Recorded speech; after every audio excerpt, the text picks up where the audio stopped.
नमस्कार, मैं हूं प्रदीप राठौर और आप देख रहे हैं नया यूट्यूब चैनल आर फन।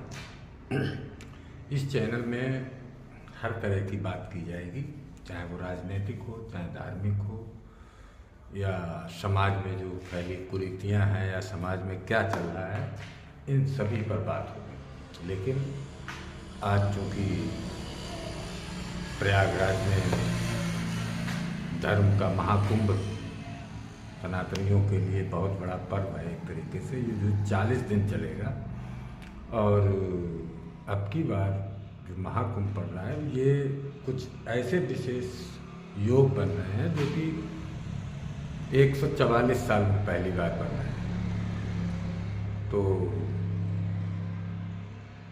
कल आज 13 तारीख है, 13 तारीख से 26 फरवरी तक ये महाकुंभ चलेगा। ये महाकुंभ प्रयागराज में, अब पहले तो महाकुंभ के बारे में कुछ जान लेते हैं। महाकुंभ के बारे में 2-3 पौराणिक कथाएं हैं, लेकिन जो सबसे ज़्यादा मान्यता वाली पौराणिक कथा है वो ये है कि समुद्र मंथन के समय जब असुर और देव इन लोगों ने मिलकर समुद्र मंथन किया, तो समुद्र मंथन में से जब अमृत कलश निकला और उस अमृत कलश के लिए असुर और देव आपस में लड़ने लगे। तो उस समय विष्णु जी ने अवतार एक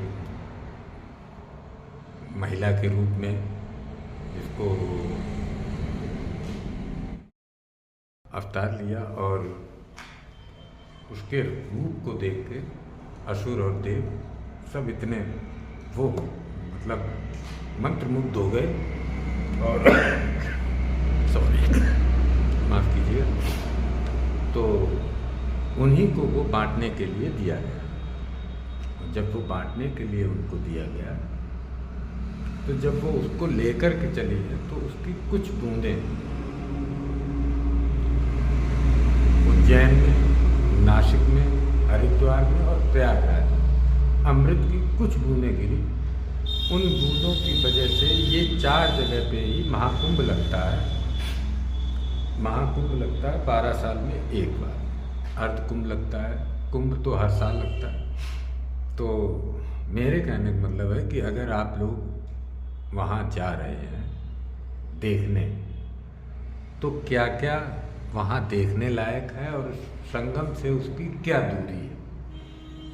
ये तो सच है कि इस बार का हमारे मुख्यमंत्री माननीय योगी आदित्यनाथ जी ने इतना रुपया लगा के इतना भव्य आयोजन अब की बार किया है कि जो देख आएगा उसने आज तक ना तो ऐसा कुंभ मेले का आयोजन हुआ होगा, और ना उम्मीद है कि भविष्य में कोई करा पाएगा।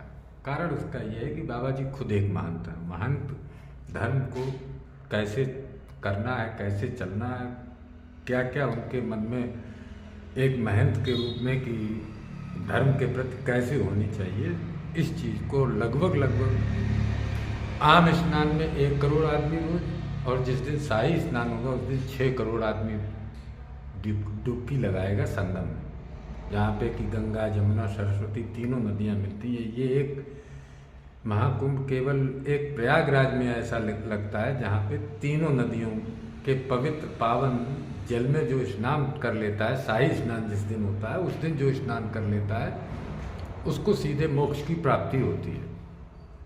ऐसा पौराणिक कथाएं हैं। अब मैं आपको ये बताता हूँ कि अगर आप संगम जा रहे हैं तो वहाँ क्या क्या देखने लायक है और उसकी संगम से कितनी दूरी है। तो सबसे पहले आप जाइए सरस्वती कूप। सरस्वती कूप जो कि संगम से 3 किलोमीटर दूर है, 3 किलोमीटर दूर है, और ये मंदिर सुबह 8 बजे से रात के 8 बजे तक खुला रहता है। अगर आप संगम जा रहे हैं तो इस जगह जाइएगा जरूर। उसके बाद वहीं पे पास में है लेटे हनुमान, जिनकी दूरी लगभग 1 किलोमीटर है संगम से। और लेटे हनुमान के बारे में काफ़ी पुरानी पौराणिक कथाएं हैं कि अकबर ने उनको उठाना चाहा और उठा के ले जाना चाहा दूर। मतलब आप जानते हैं वो जो मुग़ल शासक थे वो वैसे भी हिंदू धर्म के विरुद्ध एक आक्रांता की तरह थे। और ये मान्यता है कि हनुमान जी हालांकि 900 मीटर दूर, लगभग 1 किलोमीटर दूर हैं संगम जी के तट से, लेकिन साल में एक बार गंगा जी इतनी बढ़ती हैं तो संगम, जो हनुमान जी को स्नान कराने के लिए वहाँ तक आते हैं। और ये मंदिर आपको खुला मिलेगा सुबह 5:30 बजे से 2 बजे तक और फिर 4:30 बजे से रात के 8 बजे तक। वहीं पास में अगर आप देखने जाना चाहें तो अकबर का किला है, वो भी 3 किलोमीटर दूर है।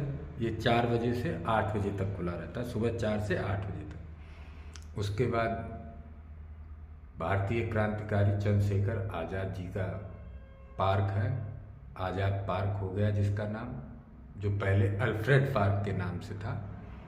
उसको भी आप देखिए, उसकी दूरी जो है वो है लगभग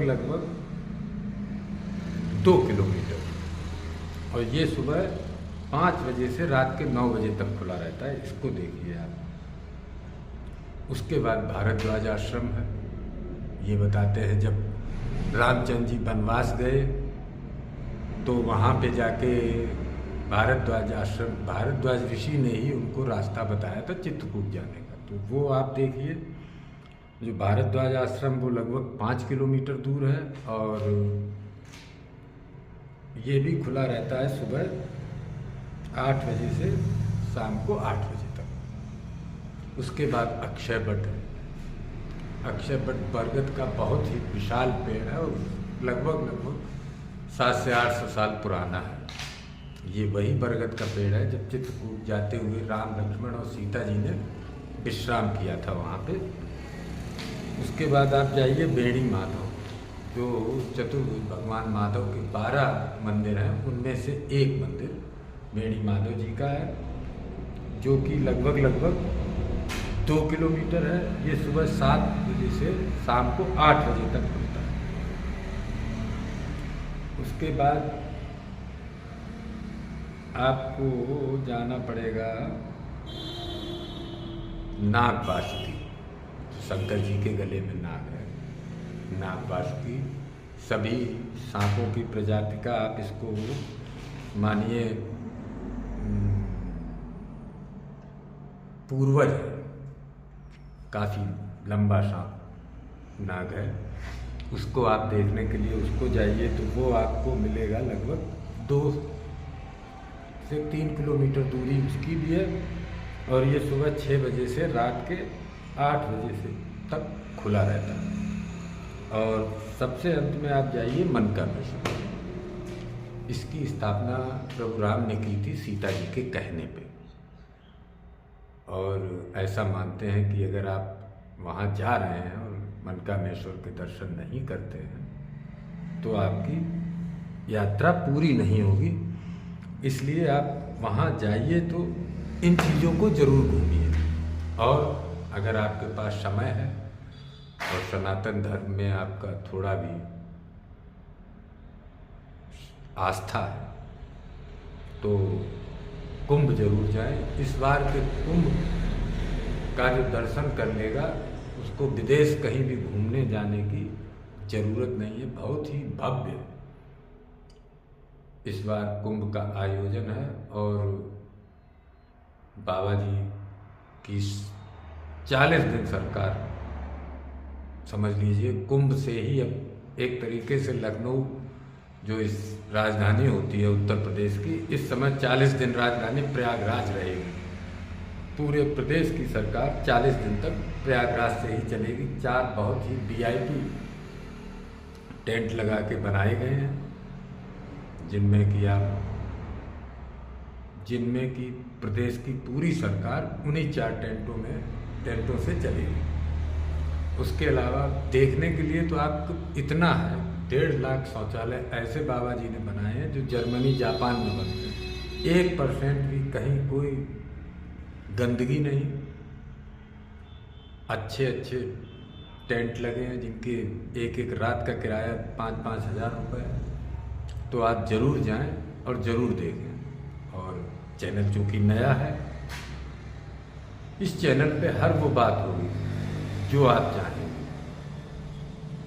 रोज़ नया टॉपिक होगा। कल का जो टॉपिक है मोबाइल, कल के टॉपिक का नाम ही है मोबाइल। उसके बारे में हम लोग बात करेंगे और ये समझेंगे कि मोबाइल की आज के ज़माने में ज़रूरत तो है, लेकिन उससे फ़ायदे और क्या नुकसान है। धन्यवाद। चैनल को लाइक और सब्सक्राइब जरूर करें।